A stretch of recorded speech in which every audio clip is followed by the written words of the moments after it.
उसे छूकर कालिया नाग का हलाहल जैसा विष भी चरणामृत बन गया है और यमुना जी के जल में फैल चुके विष के प्रभाव को भी नष्ट कर रहा है।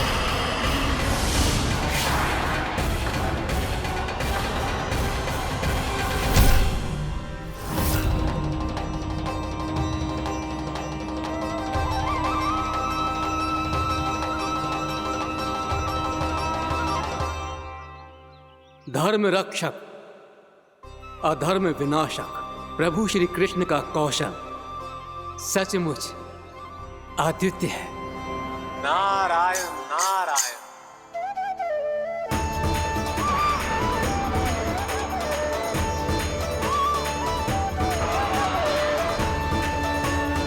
मेरा भार तुम्हारे भीतर के अहंकार का प्रतीक है कालिया। अब तुम्हारा अहंकार, तुम्हारा अभिमान मेरे पाँव के नीचे है और तुम्हारी पूंछ अर्थात तुम्हारे प्राण मेरे हाथ में। अब तुम क्या करोगे भक्त?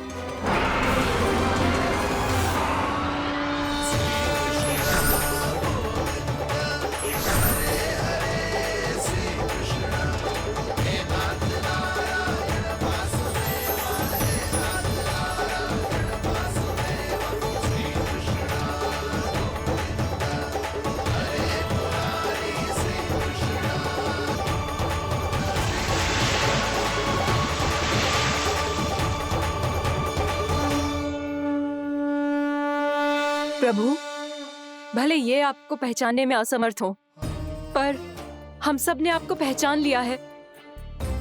हाँ प्रभु, एक भक्त होने के नाते और एक अर्धांगिनी और माँ होने के नाते मैं आपसे इनके प्राणों की भिक्षा मांगती हूँ। अपनी कृपा दिखाइए और इन्हें क्षमा कर दीजिए। आपके लिए मित्र और शत्रु में कोई अंतर नहीं प्रभु। उसी तरह आपकी कृपा और दंड में भी कोई अंतर नहीं। दोनों दया ही तो हैं, अकारण ही किसी को प्राप्त नहीं होती। हमें विश्वास है कि हमारे पति को मिला ये दंड कोई अभिशाप नहीं है, आपका वरदान है। ये सत्य है प्रभु कि इनसे बहुत से पाप हुए हैं। इनके विष से बहुत सारे जीव जंतु को हानि पहुंची है, पर अब आपके चरण इनके शीश पर पड़ गए हैं। ऐसी कृपा तो बड़े बड़े महान महात्माओं को भी दुर्लभ है और इन्हें प्राप्त हुआ तो अवश्य ही ये किसी महान पुण्य का ही फल है। हे प्रभु, उन्हीं पुण्य कर्मों की शक्ति का आह्वान कर मैं आपसे विनती करती हूँ, इन्हें प्राणदान दीजिए। मैं अपने इस भक्त को क्षमा अवश्य करूंगी देवियों, यदि ये अपने अहंकार को त्याग कर मुझे पहचान ले तो।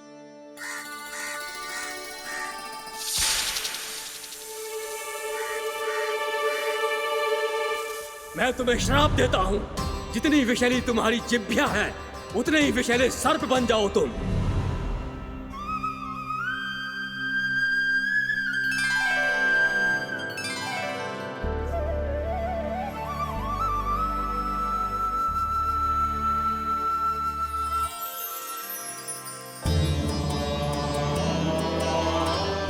नारायण, मुझे क्षमा कीजिए नारायण। मैं तो आपका परम भक्त था, किंतु मैं आपको पहचान नहीं सका। इसका दंड तो मुझे मिलना ही था, किंतु मैं अब प्रायश्चित करना चाहता हूं। इसके लिए यदि आप मेरे प्राण भी ले लेंगे तो भी मुझे कोई दुख नहीं होगा। मैं अपना जीवन, मृत्यु और अपना अस्तित्व सब कुछ आपको समर्पित करता हूं। के कारण श्राप मिला, जिसे विशाल सर्प के रूप में तुम्हारा जन्म हुआ और सर्प का तो स्वभाव है विष फैलाना, इसीलिए तुम्हें दंड नहीं दूंगा। मैं सिर्फ सभी अपराधों का पश्चाताप कर लिया, इसीलिए मैं तुम्हें क्षमा करता हूँ कालिया।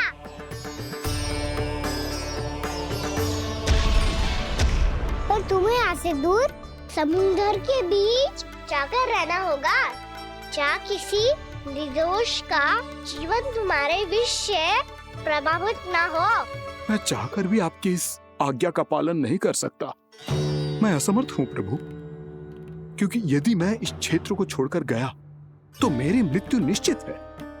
आपसे क्या छुपा है प्रभु? आप तो जानते हैं कि सर्प जाति और आपके वाहन गरुड़ के बीच अनंत शत्रुता चल रही है, जिसका प्रारंभ नागों के द्वीप नागालय से हुआ था। उस द्वीप पर छोटे जीवों को निगल जाने के लिए सर्प थे और गरुड़ को सर्पों का स्वाद बहुत प्रिय था, इसलिए वो बार बार नागद्वीप जाने लगा था। पर इस कारण पूरी सर्प जाति उससे आतंकित हो गई थी, इसलिए जब भी गरुड़ वहां पहुंचता तो सभी सर्प छिपने लगते। जब गरुड़ को इसका आभास हुआ तो उसे बड़ा क्रोध आया और वो उत्तेजना में भरकर सर्पों का शिकार करने लगा। भूख ना होने पर भी उन्हें मारने लगा। अब सर्पों के प्राण हरना उसके लिए खेल बन गया था। इस भीषण समस्या का समाधान ढूंढने के लिए पूरी सर्प जाति महान सर्प वासुकी के सामने इकट्ठी हुई। हे महान वासुकी, हमारी सहायता कीजिए। नागद्वीप पर गरुड़ ने आतंक मचा दिया है।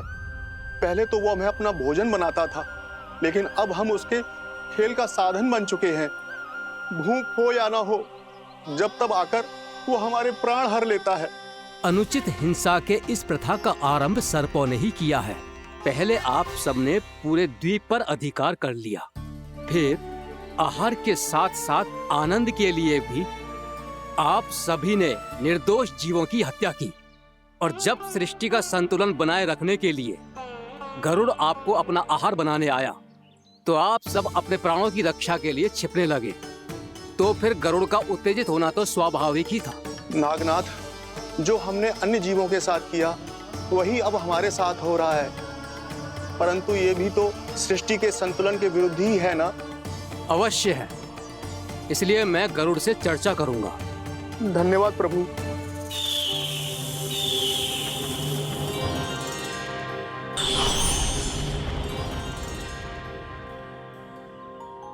श्री नारायण के वाहन पक्षीराज गरुड़, मैं संपूर्ण सर्प जाति की ओर से आपसे एक निवेदन करने आया हूँ।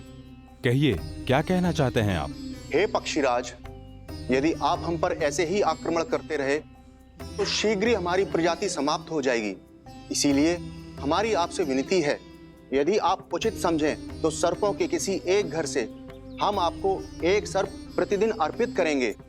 आप उसको आहार बनाइए और अन्य सर्पों को जीवित रहने का अधिकार दीजिए। मुझे स्वीकार है। तब से प्रतिदिन किसी एक घर से एक सर्प गरुड़ के भोजन के लिए भेजा जाने लगा। समय के साथ मेरे घर की भी बारी आई, परंतु मैंने एक बहुत बड़ी भूल कर दी।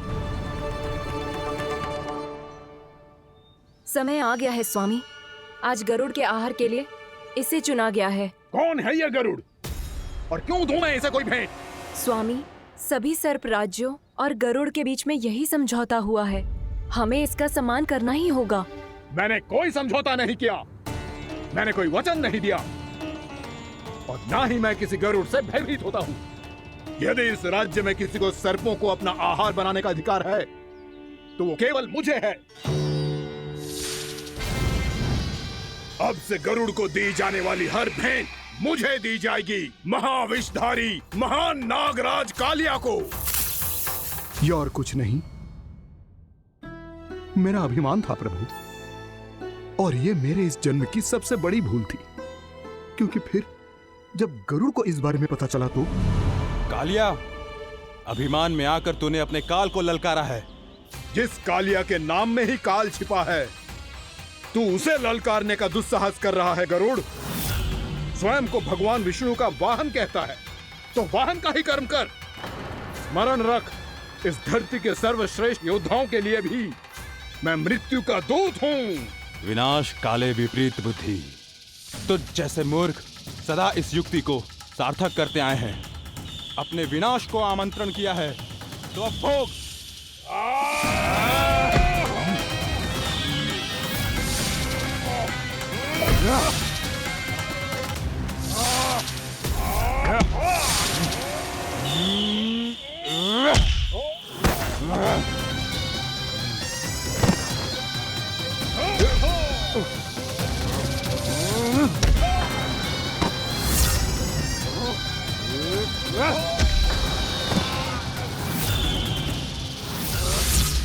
जिसने मेरा भोजन चुराने की धृष्टता की है वो इसी योग्य है। तू मुझे जानता नहीं है गरुड़। मैं महाविषधारी नाग कालिया हूँ। तेरा इतना दुस्साहस कि तूने मुझ पर चरण से प्रहार किया। वाह!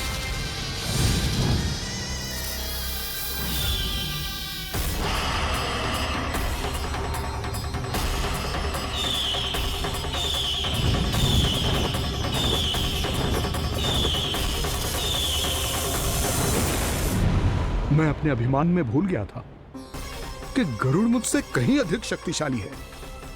इसलिए अपने प्राणों की रक्षा करने के लिए मैं एक स्थान से दूसरे स्थान भागने लगा।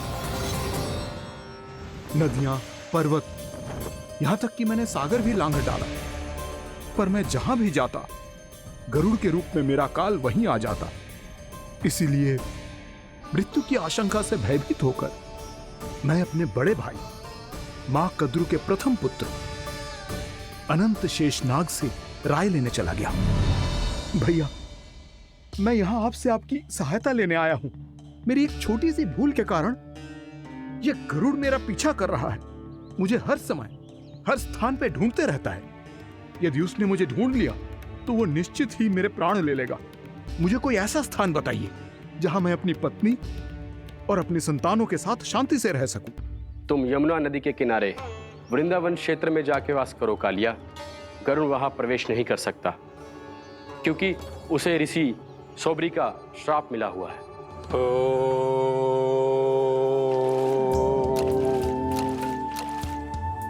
ध्यान और तपस्या का नित्य कर्म करते हुए ऋषि के मन में मछलियों के प्रति प्रेम भाव इतना बढ़ गया कि वो भूल गए सभी जीव खाद्य श्रृंखला का भाग होते हैं और मछलियां भी इस नियम की अपवाद नहीं है।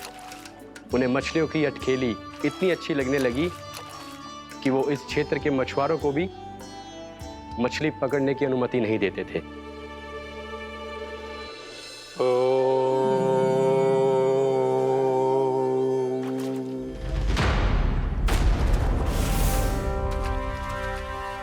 उस दिन वो उस पक्षी को नहीं रोक पाए, पर तब से सावधान रहने लगे। यहां तक कि अपने साधना से भी अधिक ध्यान वो पक्षियों पर केंद्रित करने लगे। ठहरो! इसी क्षण अपनी चोंच में पकड़ी इस मछली को छोड़ दो। तुम्हें इन मछलियों का आहार नहीं करना चाहिए पक्षीराज। ये तो खाद्य श्रृंखला का नियम है ऋषिवर। यदि मैं इनका आहार नहीं करूंगा तो कोई और पक्षी कर लेगा। मैं अपने आनंद या प्रतिशोध के लिए इनके प्राण नहीं ले रहा। ये तो बस मेरा भोजन है। पर यह मेरा तपस्या स्थल है। तुम यहाँ शिकार करके मेरी साधना में विघ्न नहीं डाल सकते पक्षीराज। यदि आपकी यही इच्छा है तो मैं आज के बाद यहाँ नहीं आऊंगा।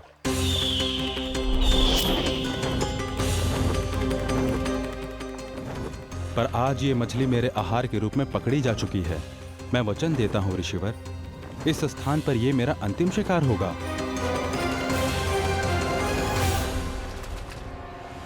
आज के बाद यदि तुमने वृंदावन की निकट उड़ान भी भरी तो तुम सैकड़ों टुकड़ों में फटकर मारे जाओगे पक्षीराज। ये मेरा श्राप है।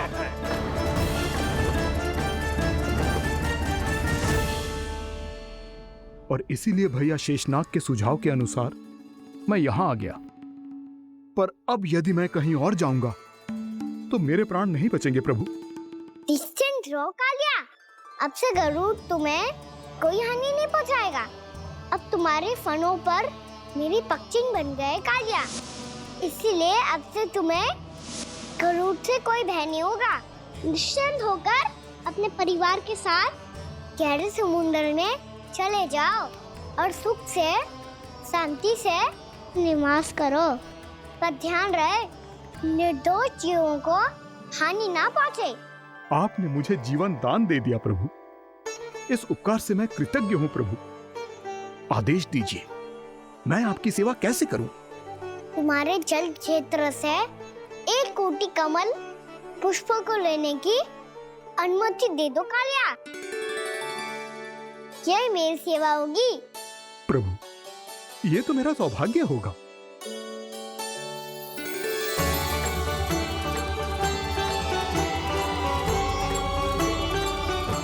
1 कोटि के स्थान पर हम 3 कोटि कमल पुष्प ले आए प्रभु। मैं तुम्हारी सेवा भाव से प्रसन्न हुआ कालिया। रमनाक द्वीप पर चले जाओ ताकि तुम्हारे कारण फिर कभी किसी निर्दोष जीव को हानि ना पहुंचे और ना ही तुम्हारा विष मेरे प्रिय यमुना नदी के जल को दूषित कर पाए। मैं तुम्हें आशीर्वाद देता हूँ। आज यहाँ मेरे द्वारा तुम्हें दिए गए इस आदेश का स्मरण जो भी भक्त करेगा और प्रातः काल और संध्या काल में इसका उच्चारण करेगा, उसे फिर कभी किसी संकट से कोई भय नहीं होगा। ये स्थान अब से काला कुंड के नाम से जाना जाएगा।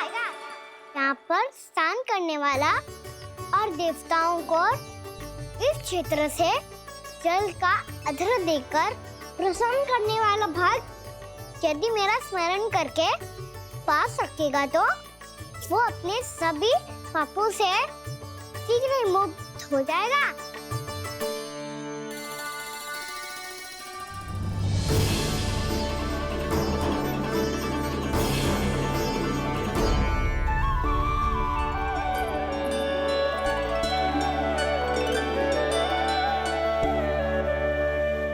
कौन है जी भगवान जिसने अभी अभी कालिया जैसे विशाल विस्तर का सामना किया? क्या एक साधारण बालक जो शीत की अधिकता से ठिठुर रहा है? क्या करूं? मैं लल्ला को ममता के आंचल में छुपा लूं या भक्त बनकर प्रभु की लीला देखती रहूं? क्या करूं मैं? कितना ठंडा था जल, बहुत सर्दी लग रही है। सर्दी से तड़पते हुए कैसे देखूं इसे? अभी जाके अपने पल्लू से सुखाती हूँ। हृदय से लगा के स्नेह की आंच दूंगी तो सर्दी पल भर में छूमंतर हो जाएगी।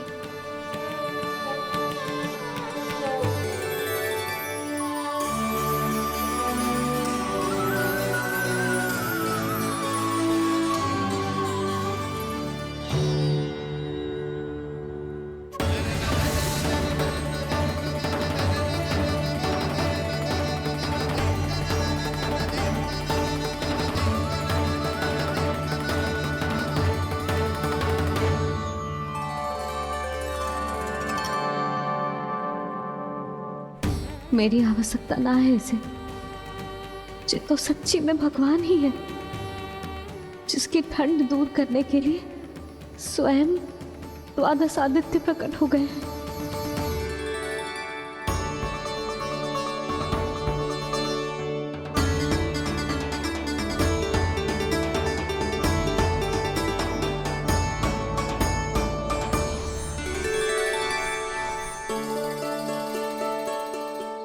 किया आपने? मैया मुझे अपने हृदय से लगाने वाली थी कि आप सब प्रकट हो गए। क्षमा कीजिए प्रभु, पर आपको भीगा हुआ देखकर, ठंड से ठिठुरता हुआ देखकर हमसे रहा नहीं गया। हम अपने वश में नहीं थे प्रभु। भक्ति से भावुक होकर हम प्रकट होने पर विवश हो गए थे। हमारी किरणें जैसे स्वयं ही फूट पड़ी और दौड़ पड़ी आपको सुखाने के लिए। मैं आपका प्रेम, आपकी भक्ति समझता हूं आदित्यगण, और इसीलिए इस समय मैं जहां खड़ा हूं, इस स्थान को द्वादश आदित्य टीला के नाम से जाना जाएगा। द्वादश आदित्य टीला के नाम से जाना जाएगा। हम धन्य हो गए प्रभु। और कहाँ जा रहा है? जो गड़बड़ किया है उसे सुधारिए तो सही। प्रभु आज्ञा दीजिए। अपना दाम इतना अधिक बढ़ा दीजिए कि मुझे स्वेद आने लगे, ताकि मैया मुझे स्वेद में लीला देख के और भूल जाए कि मैं ही भगवान हूँ, और मैया मुझे अपनी गोद में उठा के ले जाए।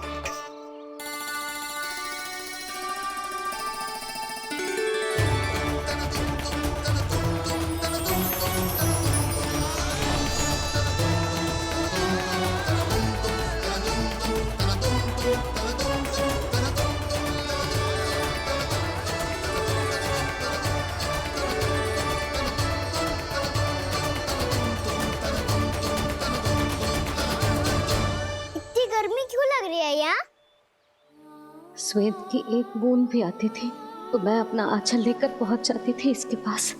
जानती ही नहीं थी कि चेतु स्वयं वायुदेव को आदेश दे सकता है कि वो बहने लगे और उसका सारा श्वेत सुखा दे। वायुदेव की आवश्यकता नहीं है मैया, मुझे आप ही चाहिए। लगता है जिस बात का भय था वही सत्य होने लगी है। भैया मेरे भगवान रूप को भूल नहीं पाएगी और अब मेरे लिए इनको सत्य छुपा कर रख पाना कठिन हो जाएगा। कृष्णा कृष्णा हरे कृष्णा कृष्णा कृष्णा मुरली मनोहर कृष्णा गोपाला गोविंदा हे दामोदरा।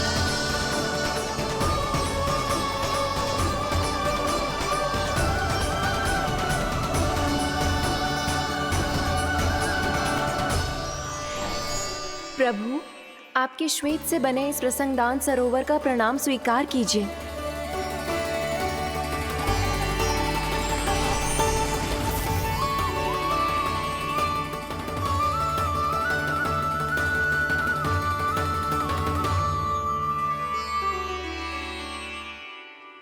ओहो, इस चमत्कार को देखकर भैया को और भी अधिक विश्वास हो जाएगा कि मैं भगवानी हूँ।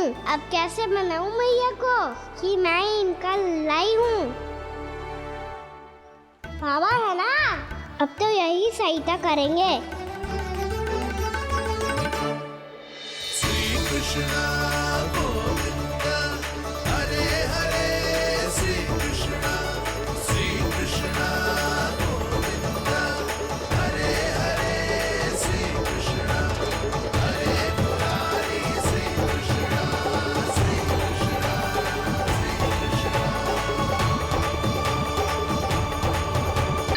मैंने तो 3 कोटि कमल पुष्पों का प्रबंध कर दिया है और चिंता करने की आवश्यकता ना है।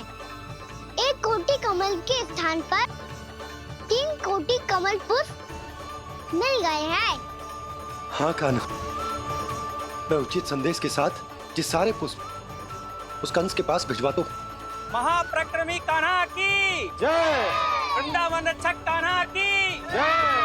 महाप्रक्रमी कान्हा की जय। भानु जी नंदराज, बाकी गांव वालों को लेकर ये सारे पुष्प इकट्ठा करो और कंस के दरबार में पहुंचाओ। जी।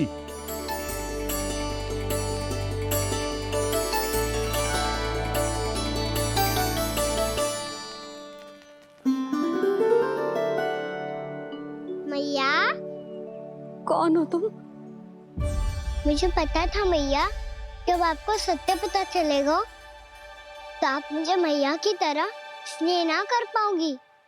इसीलिए आज तक सत्य छुपाता आया हूँ ताकि आपकी ममता, आपका प्रेम अनुभव करने का अवसर मिलता हुआ है मुझे। और फिर आज को बताया था ना,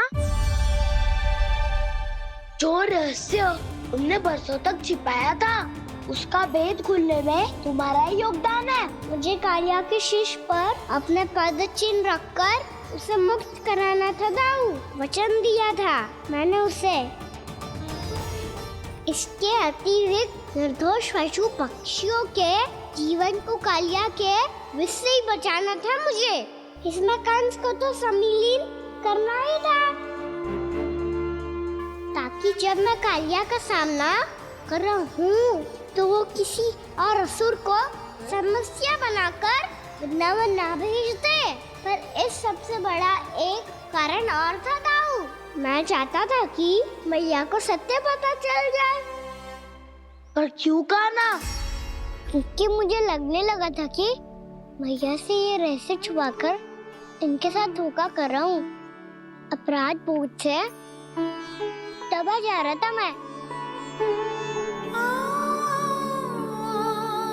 जो सत्य आपको, बाबा को, सभी को पता है, यहाँ तक कि मेरे सखा भी जानते हैं, वो सत्य मैंने मैया से छिपाया केवल इसी लोक में कि मुझे इनकी ममता प्राप्त होती रहे। पर ऐसा करके मैं अपने से निस्वार्थ प्रेम करने वाली मैया को धोखा दे रहा था। आप ही बताओ दाऊ, जो इस संसार में मुझसे सबसे अधिक भरोसा करता है, उसी के साथ छल कैसे कर सकता हूँ मैं? हाँ, मैं नारायण का अवतार हूँ, पर अपनी मैया का छोटा सा लल्ला भी तो हूँ।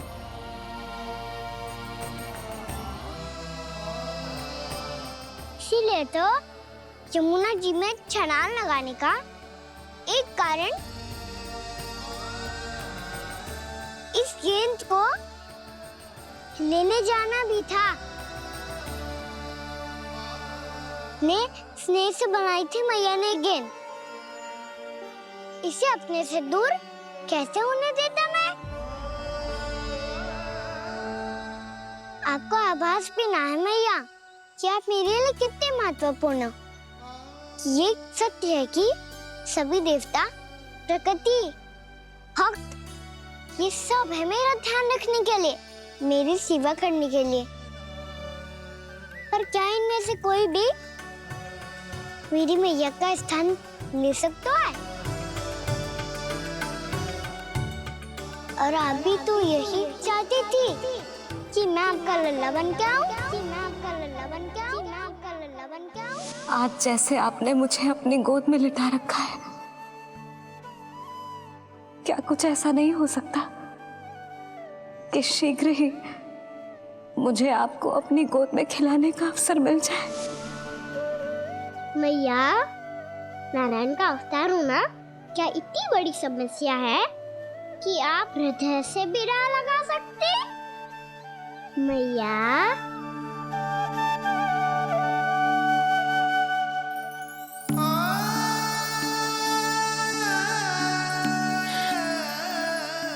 मेरा कान्हा, मेरा लल्ला।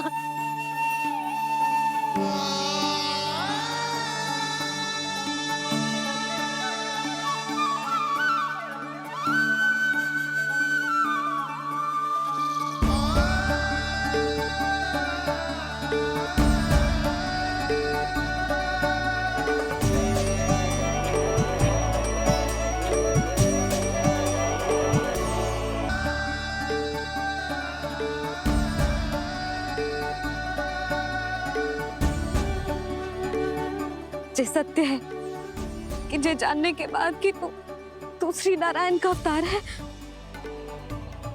मैं तुझे भगवान की तरह ही देख पाऊंगी। पर मेरे हृदय की जो ममता है ना, वो भक्त से कहीं अधिक है लल्ला।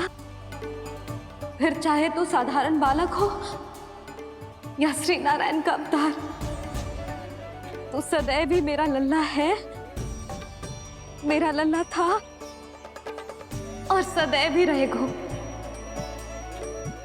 यशोमती मैया का नंद लाला, यशोमती मैया का नंद लाला। यशोमती मैया के नंद लाला, यशोमती मैया के नंद लाला, यशोमती मैया के नंद लाला, यशोमती मैया के नंद लाला।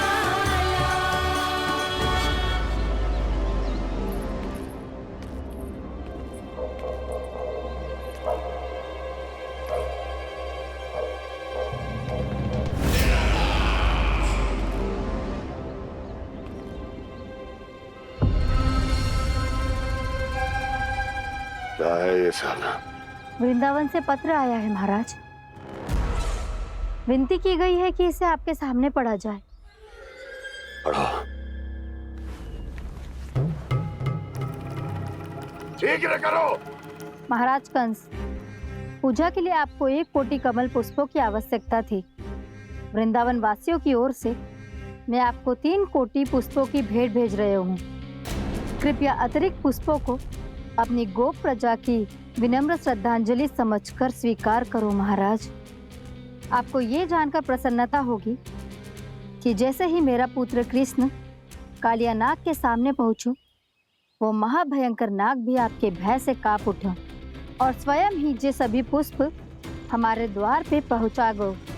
यदि आपको अब भी आवश्यकता हो तो और भी पुष्पों का प्रबंध किया जा सकता है। आपका विनीत गोपराज नंद। हमारा संघर्ष अभी समाप्त नहीं हुआ है विष्णु अवतार। यशोमती मैया का नंदलाला। पत्र में लिखा है महाराज, उसे इसी नाम से बुलाया जाना प्रिय है।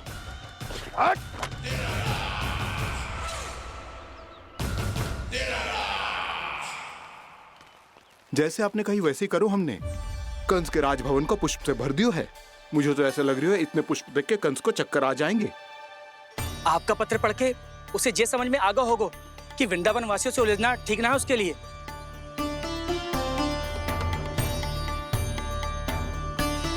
वैसे ही हमारे श्री कृष्ण हमारी रक्षा करने के लिए है ना।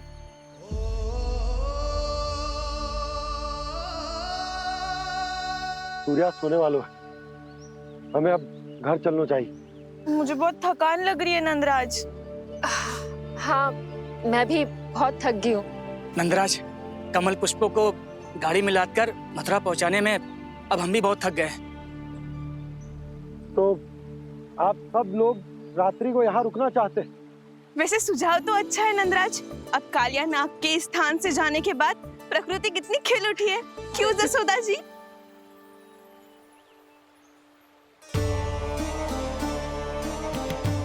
सब सामान्य है। ये जान के भी कि कान्हा भगवान नारायण का अवतार है, किसी को कोई अंतर ही ना पड़ रहा है, तो फिर मेरा मन क्यों अटको है अभी तक? क्यों बार बार मैं इस दुविधा में पड़ जाती हूँ कि कान्हा को एक भक्त के जैसे देखूं या मैया के जैसे? ऐसा इसीलिए है मैया क्योंकि ना तो आपकी भक्ति में कोई कमी है और ना ही ममता में। तो फिर ठीक है, आज हम यहीं रात बिताएंगे। सब लोग विश्राम करिए। जय हुइलाबाद। रात वन में भयभीत क्यों हो रहे हो बसंता?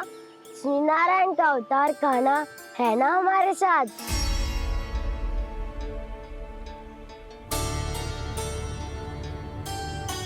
लगता है कोई मैया को भूलने ही नहीं देगा कि मैं नारायण का अवतार हूँ।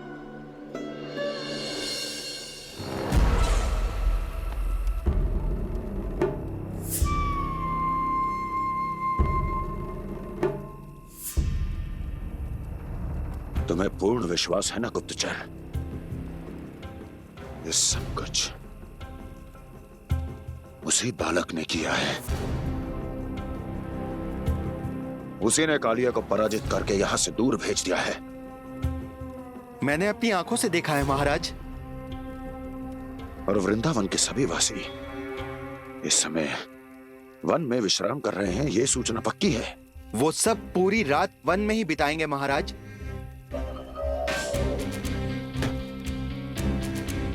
मेरी रातों की नींद छीनकर वो वन में आनंद कर रहे हैं।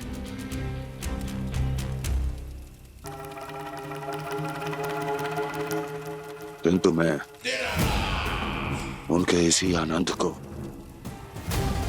मृत्यु के करुण रूतन में बदल दूंगा। उनके चारों ओर प्रकाश होगा, सूर्य की चमक जैसा, आंखें चौंधिया देने वाला प्रकाश। किंतु फिर भी ये रात उनके लिए सबसे अधिक काली होगी, क्योंकि मैं इस पूर्णिमा की रात को अमावस्या की रात बना दूंगा। कभी न समाप्त होने वाली अमावस्या।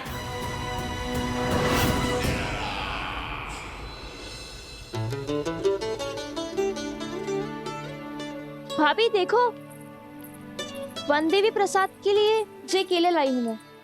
हाँ दिखा तो। इसमें से पक्के केले कान्हा के लिए चुन लेती हूँ। पर वो तो नारायण का अवतार है, उसके लिए फल कैसे चुनूं मैं? जो उसके हाथ में आएगा अपने आप ही मीठा हो जाएगा। भाभी क्या होगा? रुक क्यों गई? कछू ना दिखा।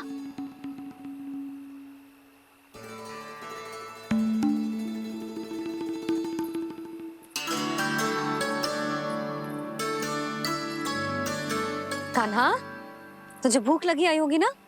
भैया खिलाओ ना। अच्छा,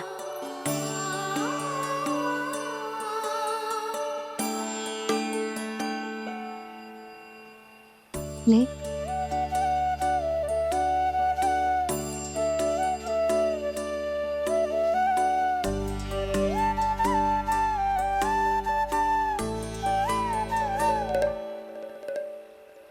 भैया के व्यवहार में बदलाव आ रहा है।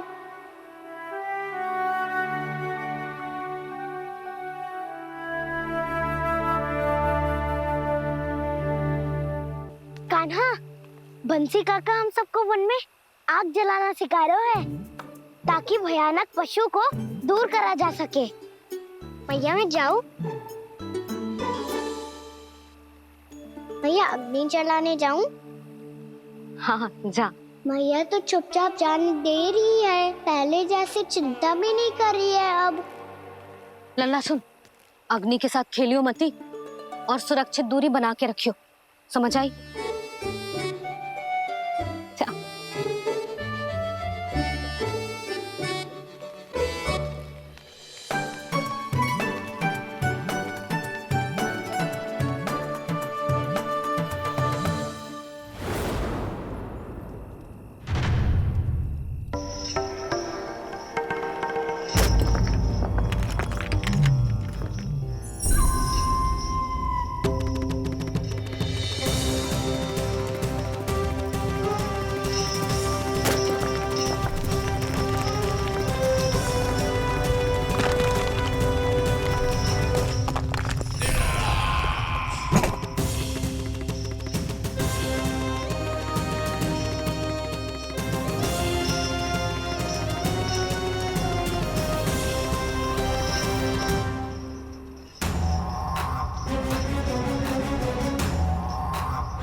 स्वयं को प्रकट करो दावानल।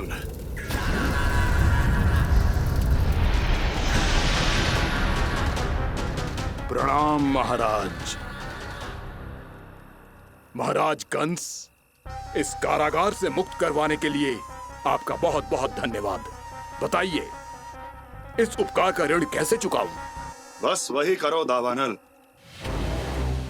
जो तुम्हें सबसे अधिक प्रिय है। अपने नाम को स्वयं सार्थक करो। जला दो, पूरे वृंदावन को जला दो।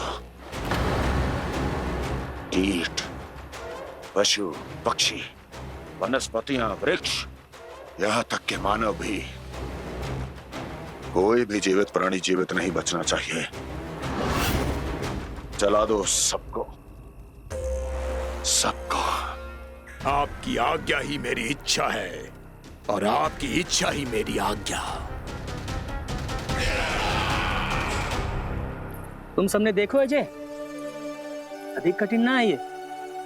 2 पत्थर हाथ में पकड़ ले, ऐसे रगड़ लो है, चिंगारी निकलेगी, घास फूस अग्नि पकड़ेगी और भक्क से जल जाएगा। लो करो,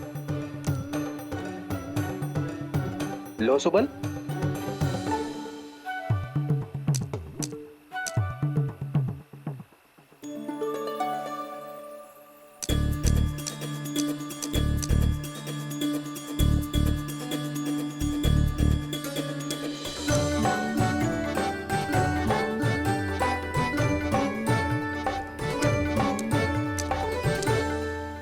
कान्हा, तू भी प्रयास करके देख ले। पर जितना सरल जय कह रहे थे उतना सरल ना है अग्नि जलाना।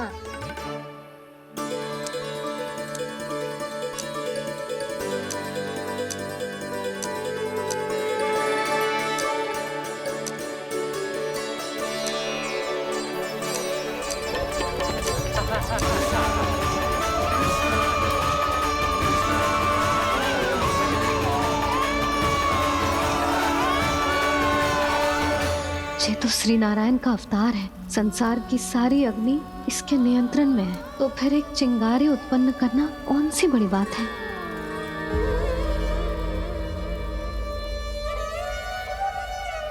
ऐसे तो मैया मुझे धीरे धीरे अपना लल्ला मारना ही भूल जाएगी। ये उचित नहीं है, अब मुझे ही कुछ करना होगा।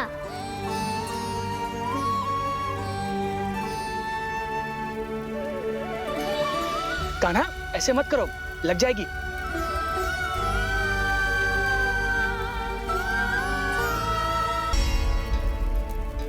कान्हा, संभाल के, ध्यान कहाँ है तेरा?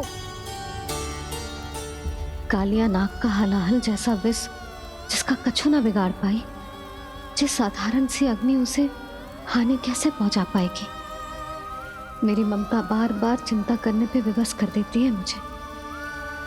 भूल जाती हूँ मैं कि ये तो श्री नारायण का अवतार है। यही तो मैं चाहता हूँ मैया।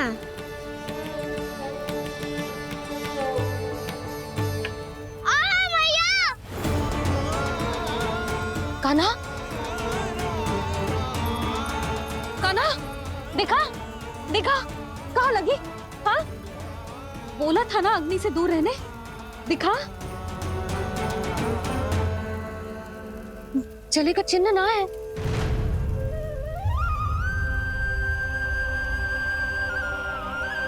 मेरे साथ खेल खेल रहा है जे। इससे पता है कि इसकी पुकार सुनते ही मैया ऐसे ही दौड़ी चली आएगी। मुझे नटखटपना बंद कर कान्हा।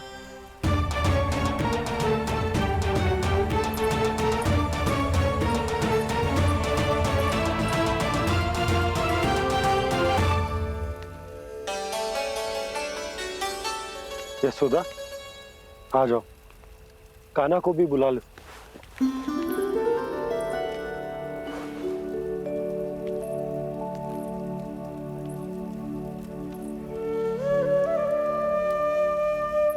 आपको तो पहले से पता था ना कान्हा के बारे में? हाँ, वो यशोदा, कान्हा ने मुझसे वचन लिया। ना ना, मैं आपको ताना ना दे रही।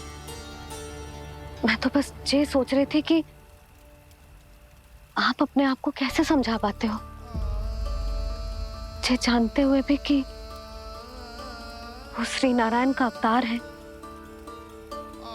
आप उसके साथ सामान्य व्यवहार कैसे कर पाते हो? क्योंकि मैं भी अपने लल्ला के साथ सामान्य व्यवहार ही करना चाहती हूँ। उसे वैसे ही देखना चाहती हूँ, उसके साथ लाड करना चाहती हूँ, उसे डांटना चाहती हूँ, फटकारना चाहती हूँ। पर मुझे बार बार उसमें मेरे प्रभु दिखने लगते हैं।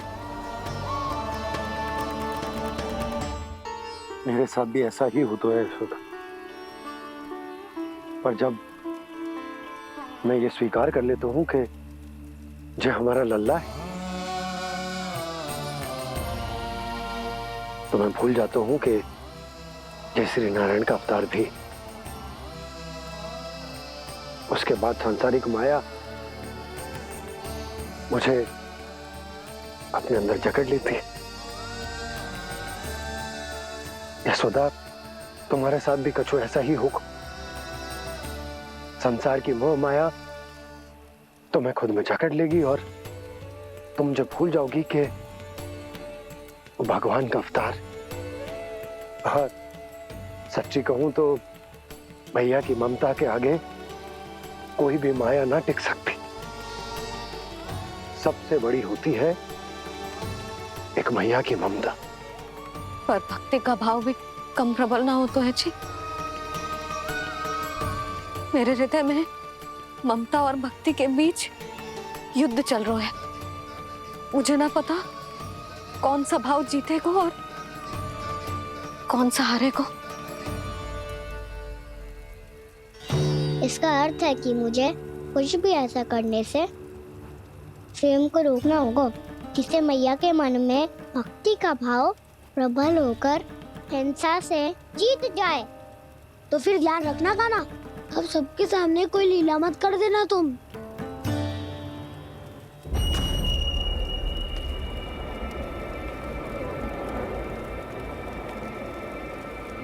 वो देखो, वो वहां बैठे हैं सब कोने में। किसी भी कोने में क्यों ना छिपा हो, आज तो जलेगा पूरा वृंदावन ही।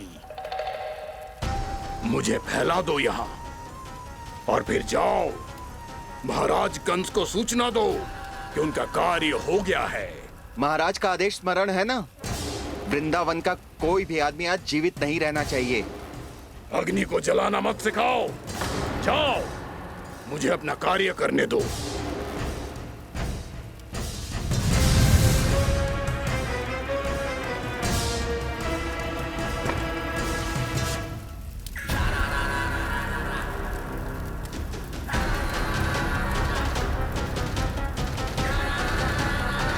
नारायण नारायण हरे हरे, श्रीमन्नारायण नारायण हरे हरे, श्रीमन्नारायण नारायण हरे हरे। क्या हुआ कान्हा? मैंने आपको कहा था ना कि मैं कोई लीला ना करूं, पर देखो कंस मामा ने असुर वृंदावन को भेज दिया है।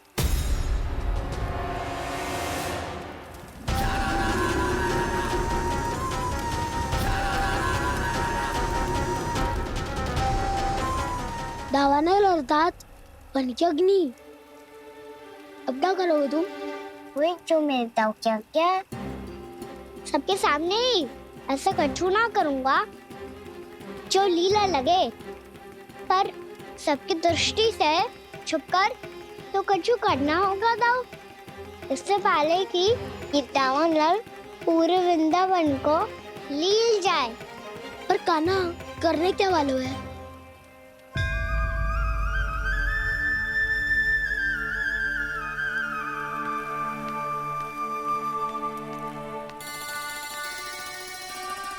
भैया बहुत थको, सुला दो ना। आजा।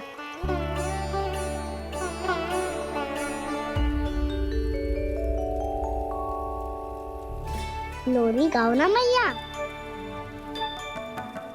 सब जन आंखें बंद कर लो, मैया लोरी सुना रही है।